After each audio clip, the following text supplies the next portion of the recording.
Chers amis, bonjour à tous, bienvenue dans cette nouvelle émission littéraire. Aujourd'hui, j'ai le plaisir d'accueillir Claude Janvier. Bonjour Claude. Bonjour Sylvain, merci de m'accueillir, c'est très sympa.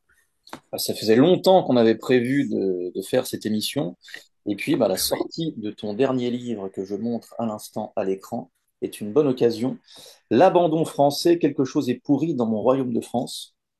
Donc le livre est disponible sur notre boutique et je remonte tes deux précédents livres qui ont, je crois, très très bien fonctionné et qui sont également disponibles.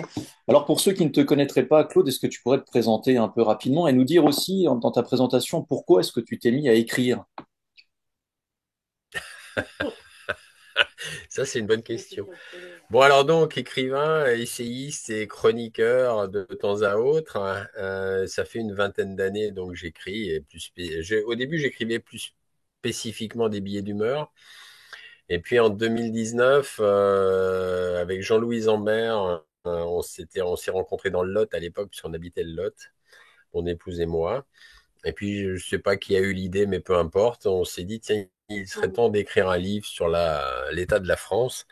Et on s'est mis à écrire donc un livre à quatre mains. Et c'est sorti en 2020, Le virus et le président, où on dénonçait à l'époque la situation désastreuse déjà en France à l'époque. Et puis, les 7 premiers mois de cette espèce de crise sanitaire qui est arrivée en 2020. Après, on a continué à écrire un autre livre avec Jean-Loup, celui-ci qu'on vient de sortir avec Jean-Loup, et puis moi, eh ben, ma foi, j'ai sorti Les Démasqués sur l'oligarchie financière mondiale internationale et l'État profond français avec un ami aussi, François Lagarde. On s'est dit, tiens, il serait temps de disséquer un peu l'État profond français. Voilà pour la présentation. Après, pourquoi je me suis mis à écrire? Eh bien, parce que je vais essayer de la faire courte quand même. Je me suis mis à écrire parce qu'en 1974, en réalité, ça me rajeunit pas, hein. J'avais 20 ans à l'époque. Donc, pour le calcul, ben, j'en ai 70 aujourd'hui. Et à l'époque, je fais donc l'obligation de faire mon service militaire comme beaucoup. À l'époque, on me propose d'aller à Tahiti. Je me dis, oh, Tahiti, super, j'ai 20 ans. Ah ouais, le ciel bleu, les vainés, le sable chaud, les cocotiers. Bref, parfait. Donc, effectivement, sur ce plan-là, c'était parfait. Après, le plan qui était bien loin d'être parfait, c'est l'explosion, comme chaque année, d'une bombe nucléaire à Mururoa. Parce on parlait toujours d'essais atomiques, mais en réalité, les essais atomiques, c'est juste une bombe atomique qui explose avec toutes les conséquences que l'on peut imaginer. Et alors, évidemment, les conséquences que l'on peut imaginer, bon, on ne les imagine pas tant qu'on les a pas vécues. Et en 74, le tir a été raté d'après ce qu'ils ont expliqué. Si tant est d'ailleurs qu'un tir réussit, je me suis toujours demandé ce que ça pouvait être. Mais bon, passons.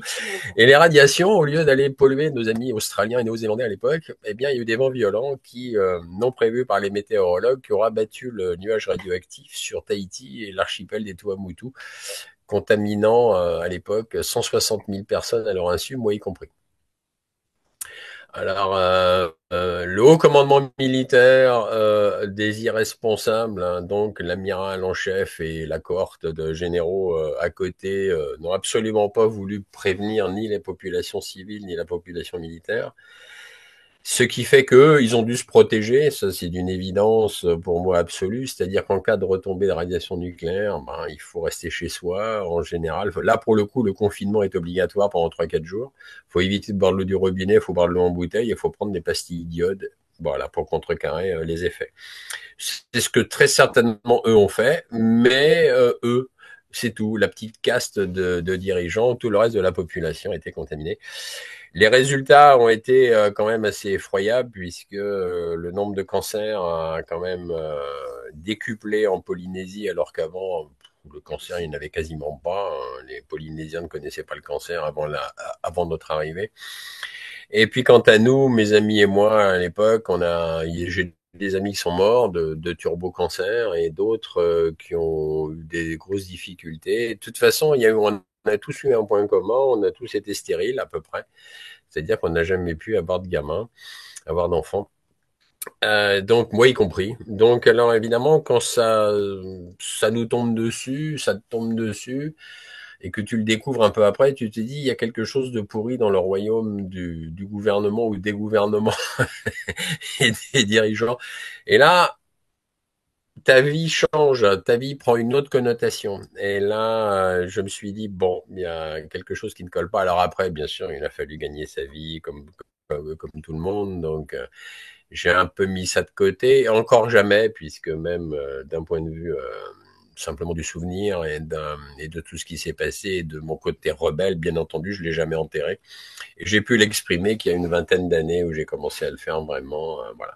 Et je dois d'ailleurs écrire un livre sur ce que je suis en train de raconter. Il faut que je l'écrive absolument. J'ai un devoir de mémoire, ne serait-ce que pour ceux qui sont morts. Et j'ai un devoir de mémoire de divulguer un peu tous les dessous de toute cette affaire d'explosion atomique. Voilà, chaque année. Voilà pour la présentation et le Non, mais pourquoi. c'est très intéressant parce que c'est un pourquoi personnel et vraiment tragique. Et donc, on comprend mieux ton combat. Donc, après tes deux précédents livres, pourquoi ce livre spécifiquement sur la France, dans un monde où on nous dit justement que la France pèse de moins en moins? Qu'est-ce qui t'a donné envie et qu'est-ce qui vous a donné envie, puisque effectivement, c'est un livre à quatre mains. Oui. Je serais intéressé aussi de savoir comment ça fonctionne un livre à quatre mains, mais ce sera ma question d'après. Pourquoi est-ce que vous avez décidé d'écrire ce livre-là après les deux précédents? Ben, ça fait 3 ans en fait qu'il était en gestation. On n'arrivait pas à le finir, on n'arrivait pas à le boucler pour diverses raisons. Et puis à un moment donné, on s'est dit là, il faut quand même qu'on le sorte. Et il faut quand même qu'une majorité de Français, donc et même d'ailleurs de francophones, puissent savoir réellement où nous en sommes aujourd'hui dans notre pays au niveau économique, industriel, mais aussi au niveau social, culturel, etc., etc. Donc, il nous apparaissait vital de finalement le sortir. Et là, bah voilà, donc on l'a sorti donc cette année pour quand même montrer aux gens que malheureusement le pilonnage, parce que c'est du pilonnage de la sous-culture américaine, anglo-saxonne d'ailleurs, est omniprésente en Europe et c'est une espèce de gangrène et ça nous a gangréné, ça nous gangrène depuis les années, depuis 68 en France, hein, puisque 68 a été un coup d'État, contrairement à ce que beaucoup de gens ne le savent pas toujours. Mais 68 a été un coup d'État pour mettre effectivement à la place du général de Gaulle, qui n'était pas un atlantiste, ça a été le seul président non atlantiste que la France ait eu. Et tous les autres présidents, à partir de la chute du général de Gaulle, ont été des atlantistes, donc des pro-américains. Alors, être pro-américain, pourquoi pas, mais malheureusement, non, parce que le pillage organisé par les anglo-saxons s'est accéléré et la destruction de nos valeurs aussi de nos valeurs sociales, culturelles, philosophiques, et l'envahissement donc de cette sous-culture américaine que nous décrivons dans notre livre, qui passe par le biais de la culture, des arts, de la bouffe chimique, de l'art contemporain, comme on le définit. C'est pas et le terme n'est pas de nous. D'ailleurs, je rends hommage ici à un humoriste que l'on cite dans notre livre, d'ailleurs, qui lui avait fait un sketch là-dessus, sur l'art contemporain, un sketch excellent d'ailleurs. Donc voilà, mais on est vraiment envahi par une sous-culture anglo-saxonne et la destruction en plus de la langue française, et ça c'est hyper grave, au profit donc de la langue anglaise, puisqu'on le constate de plus en plus, il y a un globish aujourd'hui, on appelle ça un globish, mon ami Jean-Loup et moi, parce que c'est un espèce de mélange franco-anglais, on ne sait plus trop, et on donne quelques exemples dans notre livre. Et si tu le permets, je donne un exemple très vite. Il y a pas longtemps, j'étais à Rouen, là, je me promenais dans les rues et tout d'un coup, je tombe sur une pub dans un abribus et je vois une pub sur le Ricard. Alors le Ricard, c'était marqué en gros Ricard. Il y avait deux mecs en train avec des verres marqués Ricard. Hein, c'était sur la pub avec les cruches et tout ça. Et là, le titre de l'affiche de la pub, c'était Born à Marseille. Voilà. Né, au lieu de mettre né à Marseille, non, il fallait mettre un terme anglais, born à Marseille. Et là, voilà, c'est un parfait exemple de cette espèce de gangrène insidieuse, sournoise, mais qui est présente dans nos quotidiens chaque jour, parce que il faut le voir.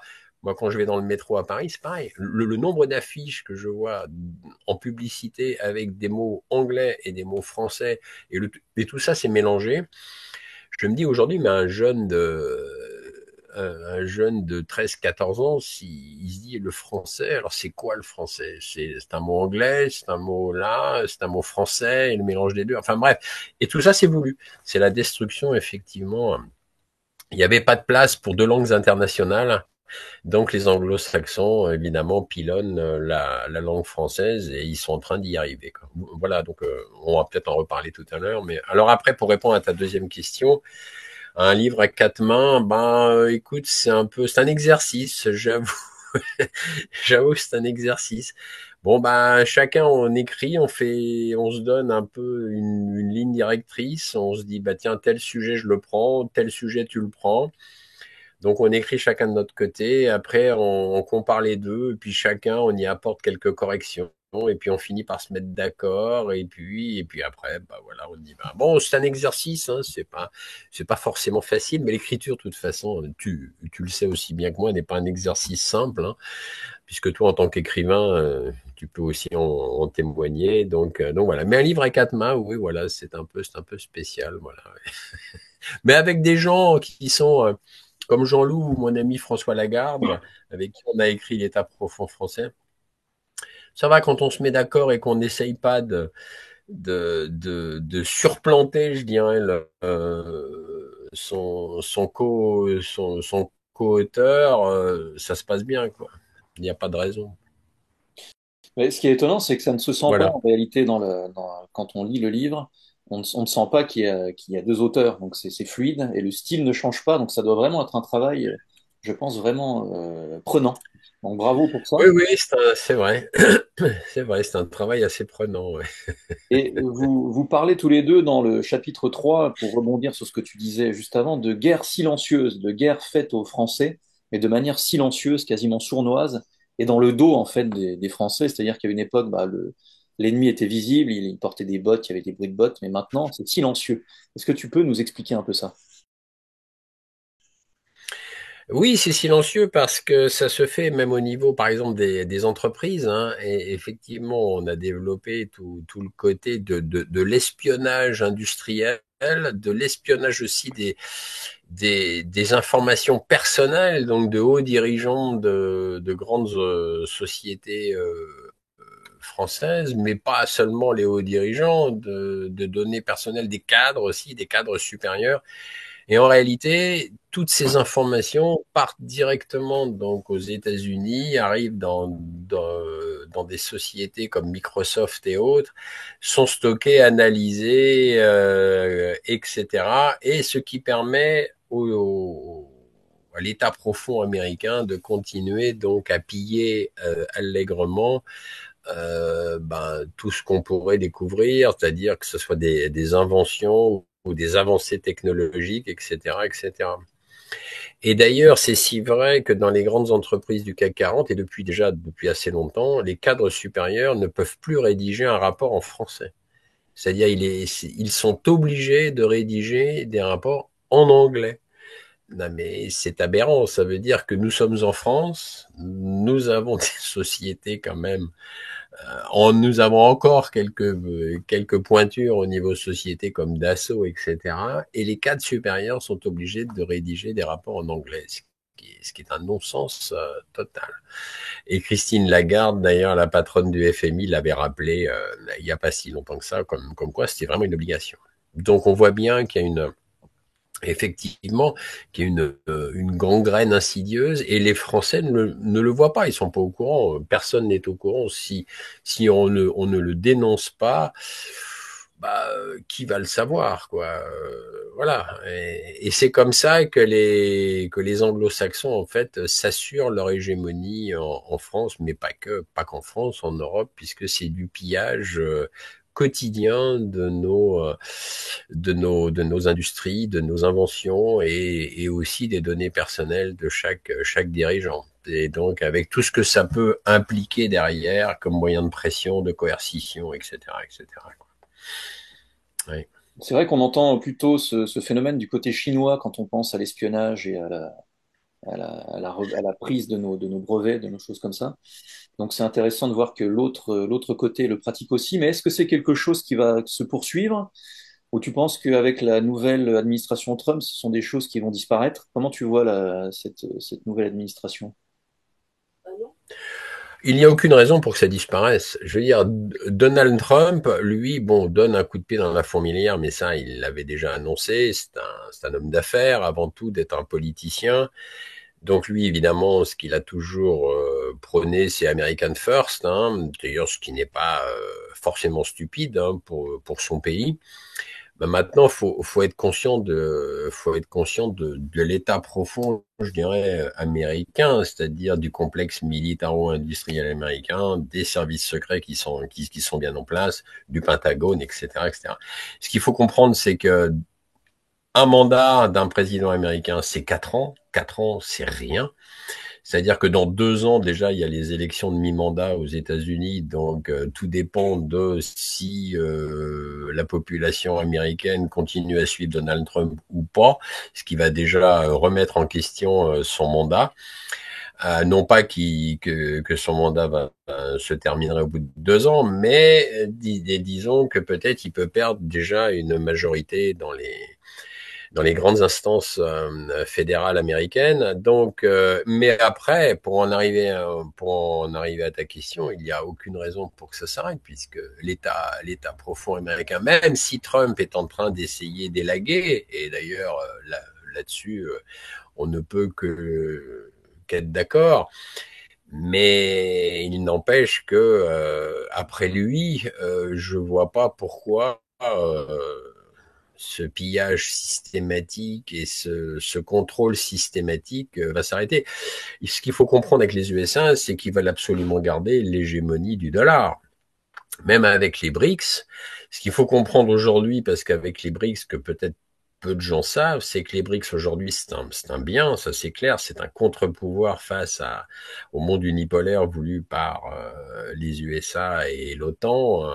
Mais ce qu'il faut comprendre, c'est que même aujourd'hui, les BRICS font des transactions entre eux avec leur monnaie locale, que ce soit en rouble ou en yuan, mais il faut comprendre aussi qu'aujourd'hui, quand même toujours, 80% des transactions internationales se font en dollars.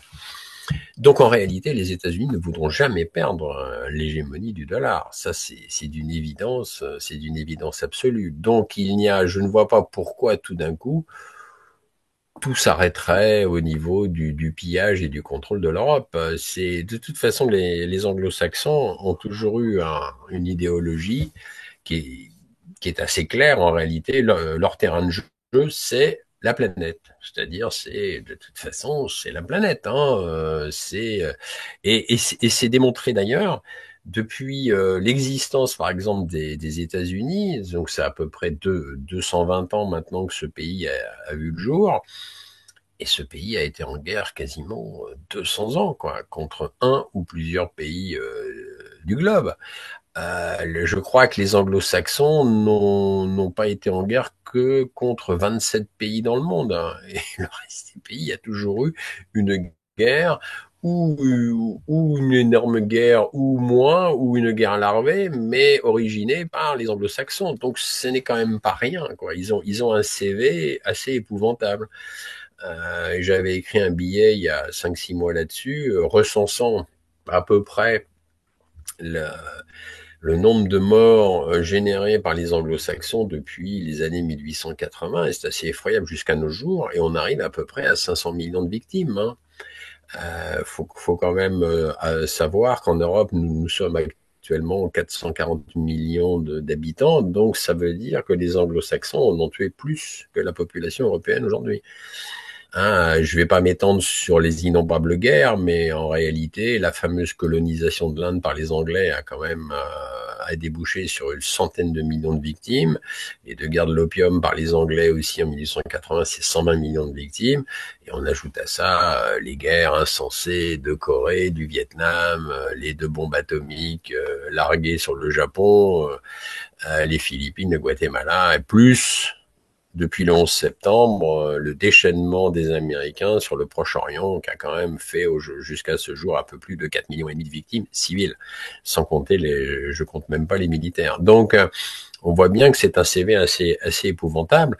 Et donc, bon, alors, c'est ça qu'il faut avoir conscience. Ça veut dire que, en fait, quand nos bons dirigeants français, anglais, allemands, en ce moment, nous disent, oui, les vilains, ce sont les Russes. Oui, bah, essayez de regarder un peu plus à l'ouest. Je pense par rapport à un certain CV, quoi. Je dis pas que les Russes sont innocents et qu'ils ont jamais guerroyé, mais certainement pas autant, de toute façon, que les Anglo-Saxons. Ça, c'est d'une évidence historique absolue. Voilà. Dans les ennemis de notre pays, est-ce que tu mettrais la Chine comme un ennemi actuel ou futur, ou est-ce que tu gardes vraiment cette idée de l'ennemi principal anglo-saxon et ensuite il faut discuter? Bah, les Chinois sont des commerçants. Les Chinois sont des commerçants et de toute façon, il faut bien considérer aujourd'hui que ce sont des commerçants qui ont acquis cette puissance, je dirais, commerciale grâce aux pays occidentaux. Après tout, c'est nous plus les États-Unis d'ailleurs qui ont fait fabriquer et qui font fabriquer de plus en plus de produits avec la Chine. Après la Chine, est-ce que c'est une menace militaire et colonialiste? Ah, je n'y crois absolument pas. D'ailleurs, en fait, quand on regarde le passé de la Chine, est-ce que la Chine a été guerroyée en dehors de ses frontières? À part le Tibet, mais le Tibet, c'était à la fois chinois, pas chinois. Enfin bon, bref, c'est un peu compliqué. Je vais pas rentrer dans, dans l'histoire, mais je veux dire, est-ce que la Chine est venue envahir d'autres pays à guerroyer sur toute la planète? Non. Donc je vois pas pourquoi aujourd'hui la Chine le ferait. En réalité, Xi Jinping a considérablement augmenté le PIB chinois depuis l'époque de Mao Tse-tung. Donc en fait, lui, son but, bah, c'est de continuer à développer et à faire en sorte que la Chine commerce avec tous les pays du monde, mais pour en arriver à des velléités aussi violentes et colonialistes que les anglo-saxons, honnêtement, je ne pense pas. Là encore, l'histoire nous le prouve, puisque c'est plutôt la Chine qui s'est fait envahir d'une part par les Anglais et Français et de guerre de l'opium, puis par les Japonais. Donc voilà, c'est plutôt la Chine. Et en ce moment, la coercition, enfin en ce moment et d'ailleurs même avant Trump, la coercition sur la Chine, c'est effectivement les États-Unis voudraient bien amener à ce que la Chine soit moins une puissance de premier plan économique dans le monde, puisque là encore, on en arriverait à une baisse de l'hégémonie du dollar. Donc, d'un point de vue américain, ça ne passe pas. Si on récapitule, on se rend compte quand même qu'il y a une guerre, ce qu'on appelle le mondialisme contre la France. Ma question peut paraître naïve, mais j'ai ma réponse à moi, mais je serais intéressé d'avoir la tienne. On a l'impression que la France est un des pays les plus attaqués depuis quelques siècles. Pourquoi la France et pas un autre pays? Pourquoi est-ce que la France est la cible majeure?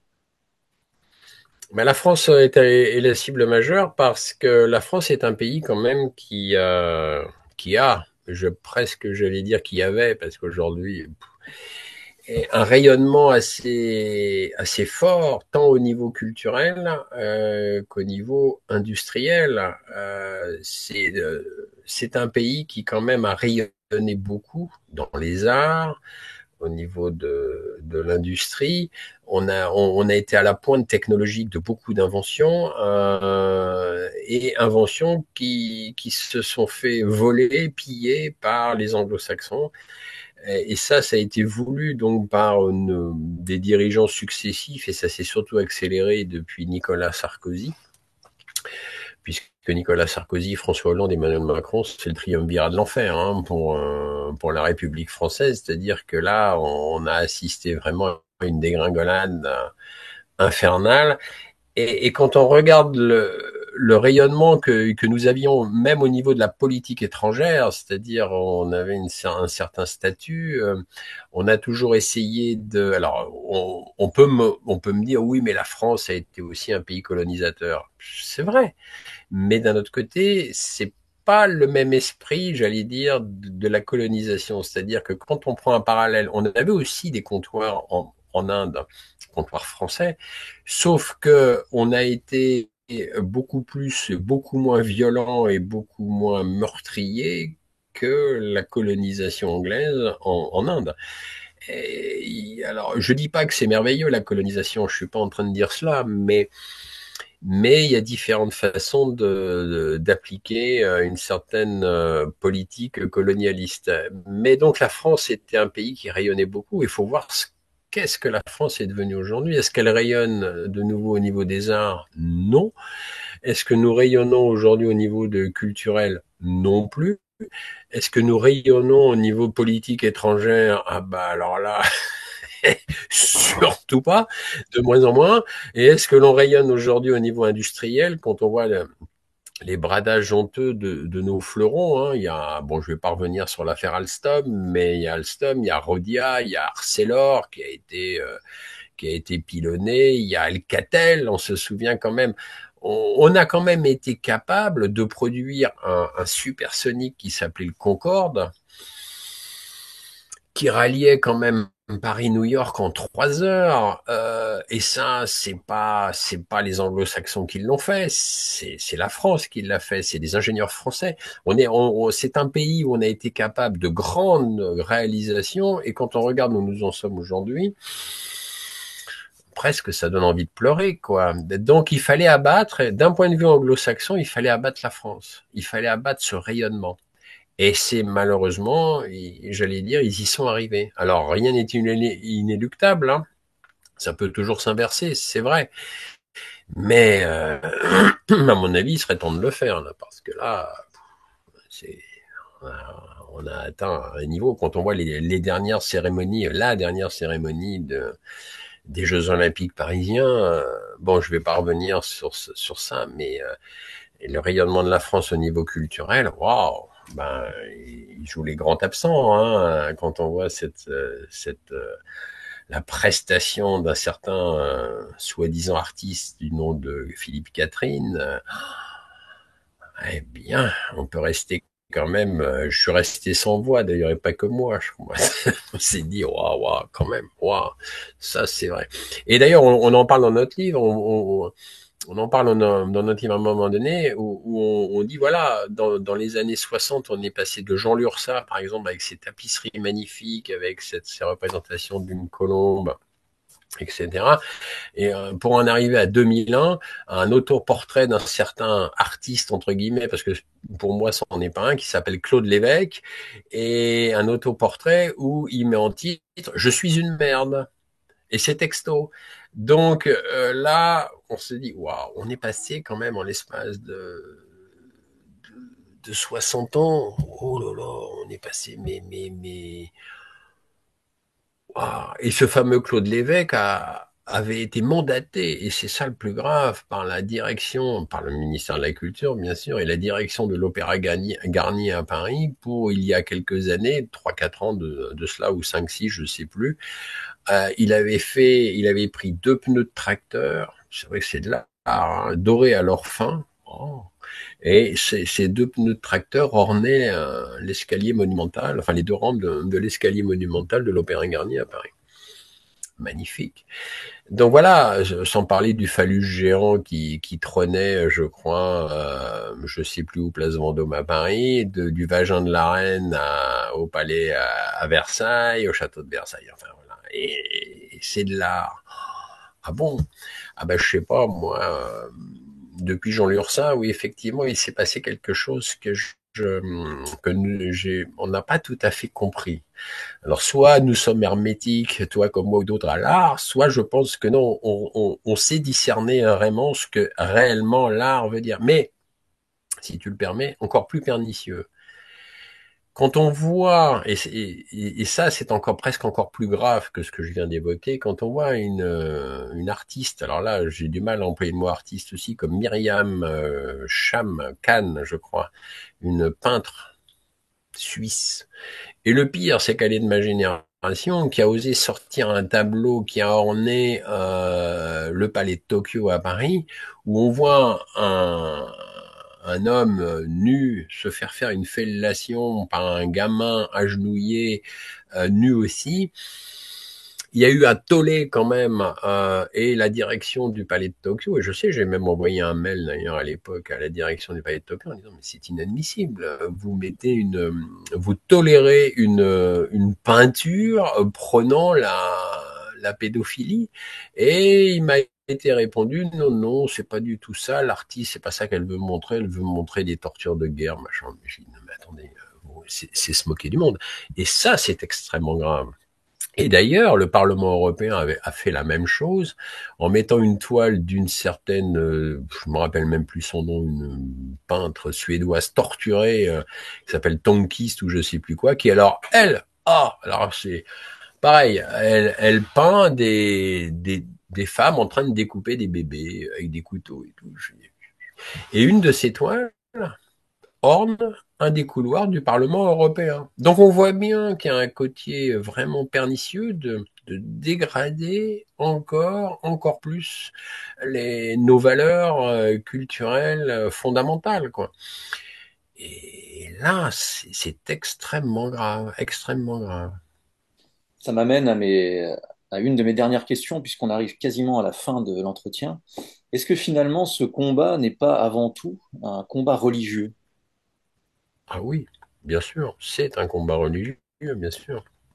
Il faut, absolument dégrader la religion chrétienne dans notre pays. Bien sûr, il faut la traîner plus bas que terre.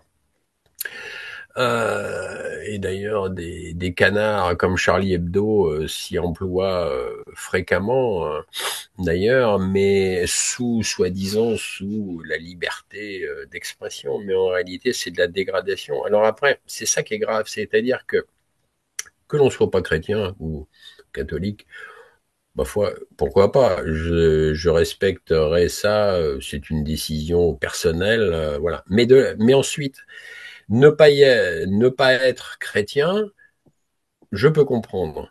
Dégrader une religion exprès pour faire totalement sombrer toutes des valeurs familiales, éthiques, là, c'est là où ça commence à devenir vraiment glauque et ça ne devrait pas être permis. Et il est là le problème. C'est-à-dire on nous en colle plein la vue en nous disant oui, mais c'est la liberté d'expression. Mais la liberté d'expression ne signifie pas injurier ou traiter dans la boue une religion quelle qu'elle soit. Et ça, c'est inadmissible, absolument. Claude, merci beaucoup pour ton temps. Je remontre ton livre qui est disponible sur notre boutique. Je n'ai pas cité l'éditeur, Jean-Cyril Godefroy. Je crois que c'est la collection dirigée par notre ami Pierre-Yves Rougeron, si je ne dis pas de bêtises. C'est exact, c'est tout à fait exact. Que nous saluons du Cercle Aristote, donc qui est disponible sur notre boutique en ligne. Et je te pose une dernière question, et ça te permet de faire la conclusion de l'émission. Euh, Comment sortir de tous ces problèmes? Et j'ai envie de dire, comment redevenir français? Peut-être pas au niveau national, puisque ça semble compliqué, mais comment est-ce que tu vois un avenir un peu, pour pas être tout le temps négatif dans l'émission, hein, quelque chose un peu positif, un peu d'espérance peut-être dans cette période de carême pour nos Oui, auditeurs? c'est vrai que c'est un peu, déjà les gens ils disent, ouh là là, le janvier il est gentil, mais bah, je pense que tout peut changer. Je pense que le futur n'est pas écrit, en fait, rien n'est écrit. Je pense que tout peut changer, mais cela dépend aussi d'une majorité de gens. C'est-à-dire que, comme je le dis souvent quand je donne une conférence, ma foi, tout le monde, tout un chacun a la capacité de dire non. En fait, on peut entrer en désobéissance civile non violente, et je pense que c'est un devoir. C'est-à-dire que si un parent décide que son bout de chou ne doit pas regarder un spectacle donné par un drag queen ordonné par une mairie, SIC, la mairie de Bordeaux par exemple, mais je pense que le devoir d'un parent à ce moment-là, c'est d'aller dans le bureau du maire, de taper du poing sur la table en disant écoutez, non, je ne suis pas d'accord et je ne veux pas. Voilà. Je pense qu'effectivement, si une majorité de gens monte un peu au créneau et se dit, après tout, non, nous ne sommes pas d'accord, mais tout peut changer. En réalité, rien n'est écrit. Et après, je pense aussi et j'en terminerai là-dessus, je pense qu'au niveau local, ben, des gens peuvent faire quelque chose. C'est-à-dire qu'évidemment, faire quelque chose au niveau national, c'est extrêmement compliqué parce qu'il y a tout l'appareil étatique, etc. Mais avoir des actions au niveau local, se mettre en association, dénoncer un certain nombre de choses, oui, ça, je pense que c'est à faire et c'est à la portée de tout le monde. Et plus il y aura d'associations locales qui vont dénoncer un certain nombre de choses à juste titre, et plus ça va faire une boule de neige, et plus ça va effectivement commencer à ébranler toute cette caste politico-médiatique qui est quand même bonne à dégager, quoi. Voilà, en gros. Les choses sont claires. Merci encore, Claude, pour ton temps et pour tes ouvrages. Je te dis à très bientôt et je souhaite un bon carême à nos auditeurs. Et à la prochaine et surtout, continuez à lire. Il n'y a rien de tel pour se former et pour résister. À bientôt. Merci à toi, Sylvain.